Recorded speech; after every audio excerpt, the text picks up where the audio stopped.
Este próximo sábado 12 de junio estaremos predicando para todo el país de México, las 5 uniones, todos los estados de México.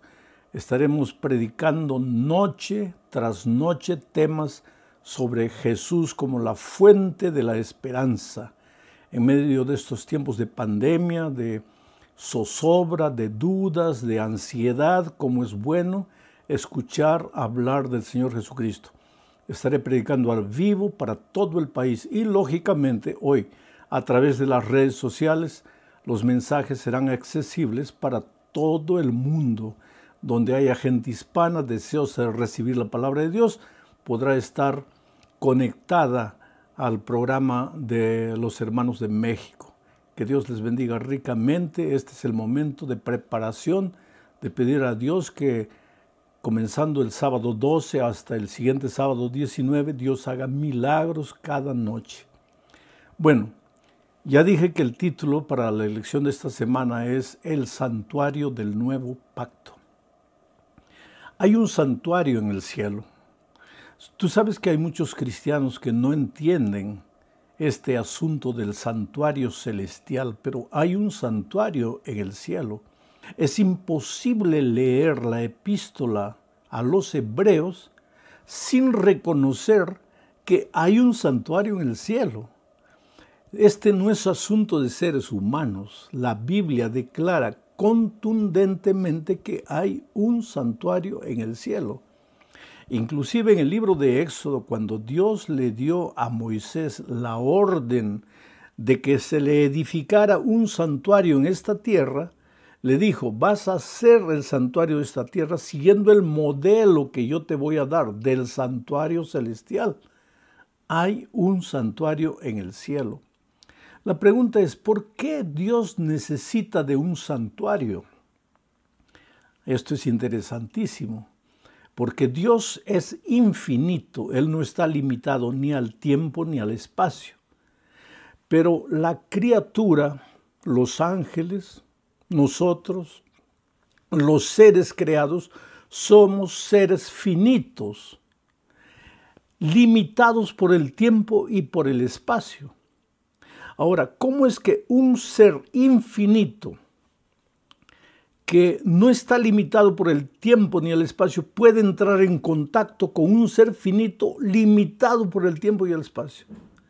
Pues por eso, en algún momento, en algún lugar del universo, fue necesario que se estableciese un punto de contacto entre lo infinito y lo finito, y ese punto es el santuario.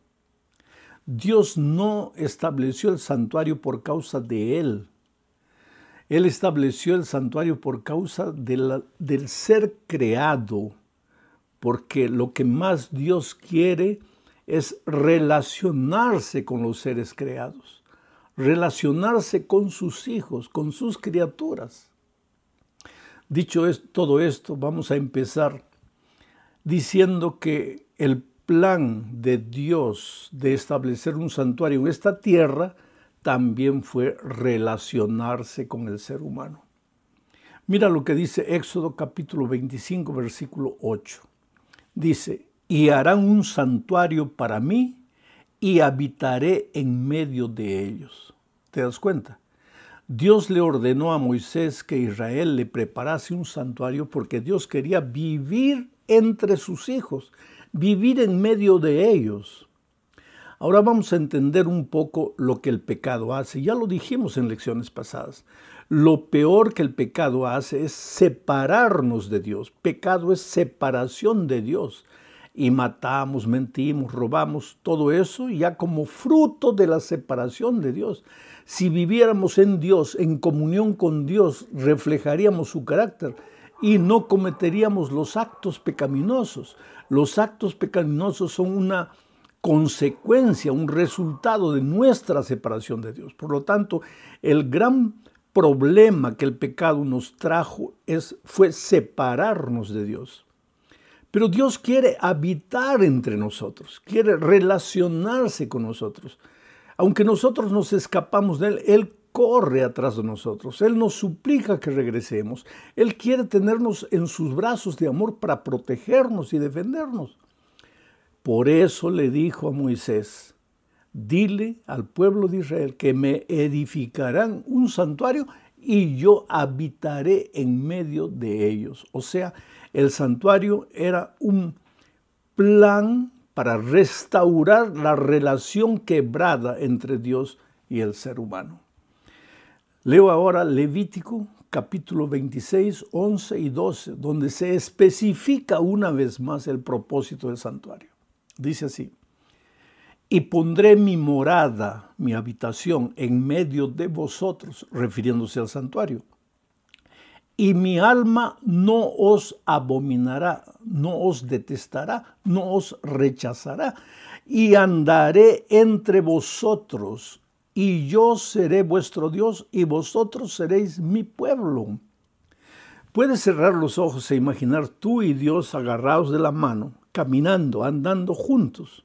Dios y tú, tu Dios protegiéndote, tú siguiendo a tu Dios. Pues ese fue el plan divino cuando Dios creó a Adán y Eva, pero infelizmente Adán y Eva se separaron de Dios, comieron en consecuencia comieron el fruto, entraron al terreno de la desobediencia y cuando Dios vino a buscarlos se escondieron. Pero Dios nunca estuvo feliz con ese rompimiento de la relación de padre e hijo. Por eso ahora en los tiempos de Moisés le dice, háganme un santuario, porque yo quiero andar con ustedes, yo quiero habitar en medio de ustedes, yo quiero caminar con ustedes. O sea, el santuario es el plan divino para restablecer las relaciones perdidas, las relaciones quebradas del ser humano con Dios.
Pero ahora vamos a la segunda parte, que en nuestra lección tiene el título de Pecado, Sacrificio y Aceptación. Para que entendamos lo que Dios quiere decirnos aquí, necesitamos leer en primer lugar Romanos capítulo 6, versículo 23. Dice así, porque la paga del pecado es la muerte, pero la dádiva de Dios es vida eterna en Cristo Jesús, Señor nuestro. La paga del pecado es la muerte. El resultado del pecado es la muerte. ¿Qué cosa es pecado? Separarnos de Dios. Y cuando tú te separas de Dios, el resultado natural es la muerte. Algunos cristianos interpretan, si tú te separas de Dios, Dios te mata. No, no es así, querido. Sino que Dios es vida, Él es la fuente de la vida. Y si tú quieres tener vida plena, vida abundante, tienes que vivir en comunión con la fuente de la vida, con la persona vida que es Dios. Si tú te separas de Dios y Dios es la vida, pues lógicamente que entras al territorio de la muerte. Vas a morir. Por eso la paga del pecado es la muerte. El resultado, la consecuencia del pecado es la muerte. Y todos hemos pecado, dice Pablo. Por lo tanto, todos estamos destituidos de la gloria de Dios. O sea, todos estamos condenados al pecado, a la muerte, porque hemos pecado. Pero ahora mira lo que dice Hebreos capítulo 9, versículo 22. Dice, y casi todo es purificado según la ley con sangre. Y sin derramamiento de sangre no se hace remisión. O sea, Sin derramamiento de sangre no hay perdón, no hay restauración, no hay redención. Sin derramamiento de sangre no existe salvación, porque todo es purificado con sangre. ¿Qué tiene que ver esto con la paga del pecado? Es la muerte. Es que la muerte es el derramamiento de la sangre, porque la sangre no es solo sangre. Mira lo que dice en Levítico capítulo 17, versículo 11. Dice, porque la vida de la carne en la sangre está, y yo os la he dado para hacer expiación sobre el altar por vuestras almas. O sea, el derramamiento de la sangre es el derramamiento de la vida. ¿Y por qué el pecador tiene que derramar su vida, tiene que derramar su sangre? Porque se ha apartado de la fuente de la vida, ha entrado al territorio de la muerte. Esta muerte no es instantánea, es una muerte lenta. Desde el momento que te separas de Dios, vas muriendo lentamente. Muere tu familia, muere tus hijos en las drogas, en la promiscuidad, en la miseria de la vida. Mueren tus valores, tus principios, muere tu vida profesional, tu vida financiera. Tú te vas hundiendo, llega un momento en que no quieres vivir más, vas derramando tu sangre lentamente, vas sangrando, porque la vida es la sangre. ¿Y por qué todo esto? Porque te has separado de la fuente de la vida. Ahora, la epístola a los Hebreos, en el texto que leímos, dice que sin derramamiento de sangre no hay remisión de pecado. Quiere decir, pues si pecaste vas a tener que morir, no hay otra realidad. Te apartaste de la vida, tienes que morir.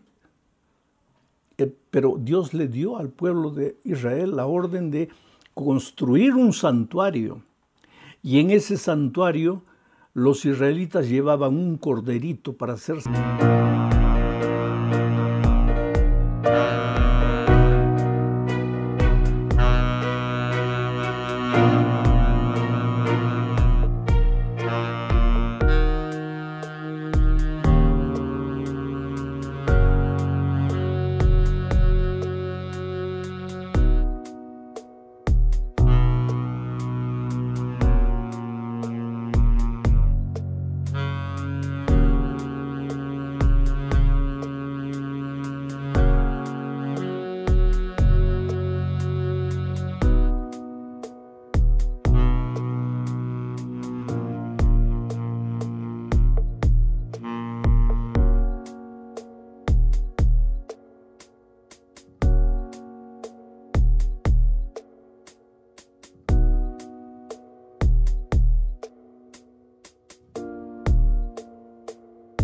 sacrificado.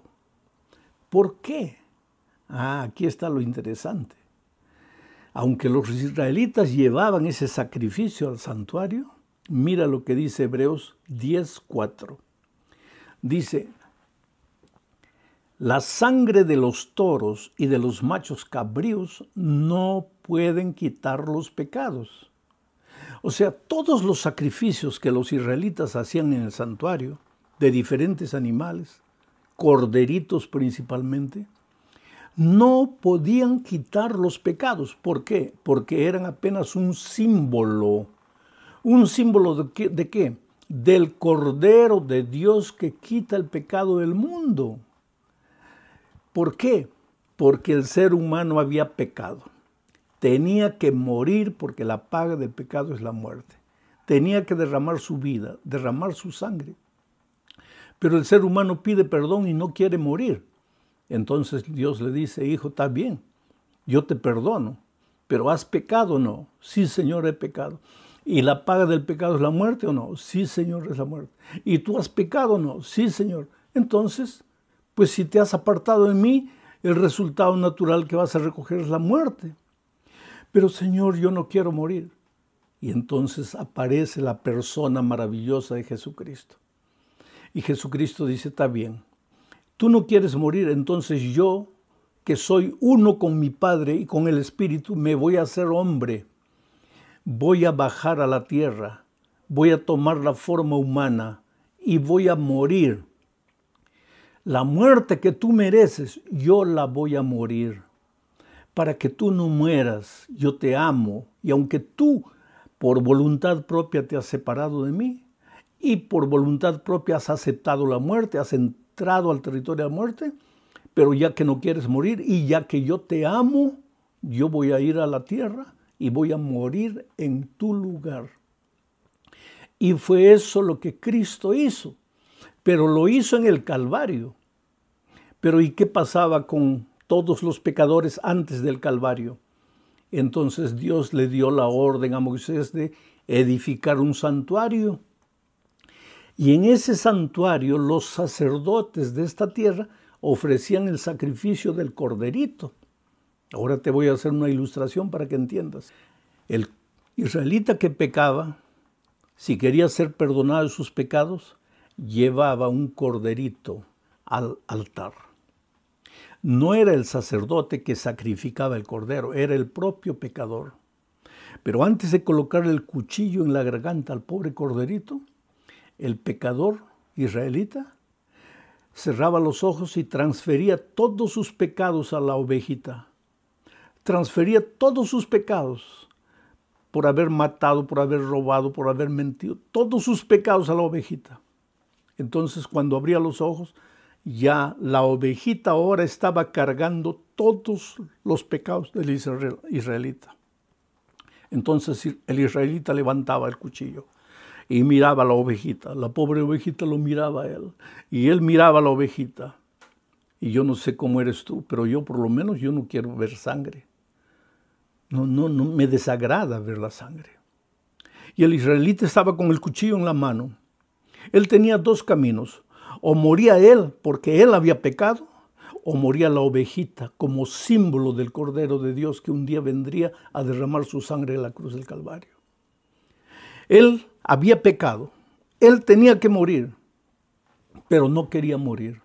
Entonces la única manera de salvarse era que la ovejita muriese, porque la paga del pecado es la muerte. Existía pecado, tenía que haber derramamiento de sangre. Él no quería derramar su sangre, entonces la ovejita derramaba su sangre y él cortaba el cuello de la ovejita. Era un acto grotesco, pero era la única manera del israelita entender que la paga del pecado es la muerte. Oh, querido, cuando Cristo murió en la cruz del Calvario, nosotros ya no necesitamos morir, porque Cristo ya murió. Ahora, qué fácil es decir para nosotros, oh Señor, gracias porque tú moriste por mí. Claro, Cristo murió por nosotros, es verdad. Pero lo que tú no sabes es que esa muerte de Cristo, porque Gálatas 1:4 dice lo siguiente, para explicarte esto de la muerte de Cristo, el cual, refiriéndose al Señor Jesucristo, dice, el cual se dio a sí mismo por nuestros pecados para librarnos del presente siglo malo, conforme a la voluntad de nuestro Padre. O sea, Jesús murió, se entregó a sí mismo como un cordero. Isaías 53 describe de eso, como un cordero fue llevado al matadero, como una oveja muda delante de sus trasquiladores, se enmudeció, no abrió su boca y murió. ¿Quién mató a Jesús? Nosotros, porque Él murió por nuestros pecados. Si nosotros no pecáramos, Jesús no tendría que morir. Él nunca pecó, Él no cometió un pecado, Él vino a este mundo, jamás pecó. Pero Él nos amaba tanto que Él derramó su vida por causa nuestra y ahora nosotros somos salvos en Cristo. Pero para que la muerte de Cristo te sirva, mira lo que dice Romanos. Te voy a leer. Romanos 6, versículo 4 y 5 dice, ¿o no sabéis que todos los que somos bautizados en su muerte, en la muerte de Cristo? Esta pregunta es interesante. Cuando tú te bautizas, estás muriendo la muerte de Cristo. O sea, la muerte de Cristo en la cruz del Calvario solo te vale a ti si tú te bautizas.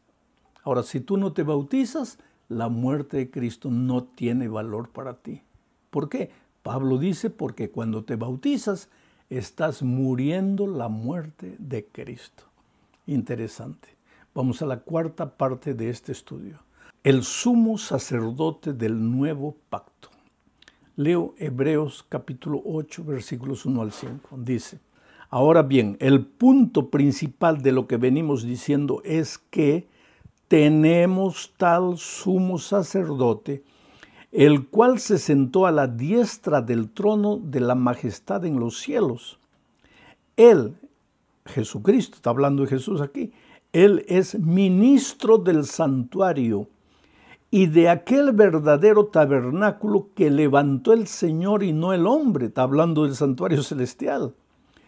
Todo sumo sacerdote, ahora está hablando de los sacerdotes de Israel, todo sumo sacerdote está constituido para presentar ofrendas y sacrificios, por lo cual es necesario que también éste tenga algo que ofrecer, porque el propio sacerdote en esta tierra tenía que llevar un cordero por él también. Estos, dice, refiriéndose a los sacerdotes de Israel, sirven a lo que es figura y sombra de las cosas celestiales. Interesante.